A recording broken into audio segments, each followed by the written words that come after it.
একজন মানুষ যার নামে চট্টগ্রাম থানায় রয়েছে হত্যা, জমি দখল ও চাঁদাবাজি সহ একাধিক মামলা। বলছিলাম মোহাম্মদ সাজ্জাদ ওরফে ছোট সাজ্জাদের কথা। গত 15ই মার্চ বসুন্ধরা শপিং মল থেকে গ্রেফতার হওয়ার পর সামনে আসে তার একের পর এক কুকীর্তি। 2024 সালের 4 ডিসেম্বর চট্টগ্রাম শহরের অক্সিজেন এলাকায় সাজ্জাদকে ধরতে গেলে পুলিশের উপর গুলি চালায় দুর্ধর্ষ এই শীর্ষ সন্ত্রাসী।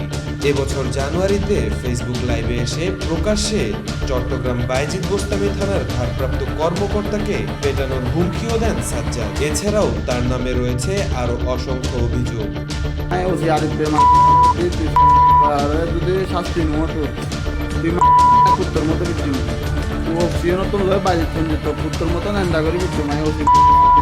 ছোট সাজ্জাদ গ্রেপ্তারের পর চট্টগ্রাম মেট্রোপলিটন পুলিশের ডিসি আমিরুল ইসলাম জানান, চট্টগ্রামে তার পরিচালিত বড় একটি সন্ত্রাসী গ্যাং রয়েছে। সাজ্জাদ ও তার স্ত্রী গ্রেফতারের পর সাজ্জাদের স্ত্রী ফেসবুক লাইভে এসে প্রকাশ্যে বলেন কারি কারি টাকা ছেড়ে তার স্বামীকে ছাড়িয়ে আনবেন। এছাড়াও তিনি আরো হুমকি দেন সবাইকে দেখে নেওয়ার। ওদের জন্য এক বালতি সমবেদনা, আমরা কারি কারি বান্ডিল বান্ডিল টাকা ছেড়ে আমার জামাইকে নিয়ে আসবো।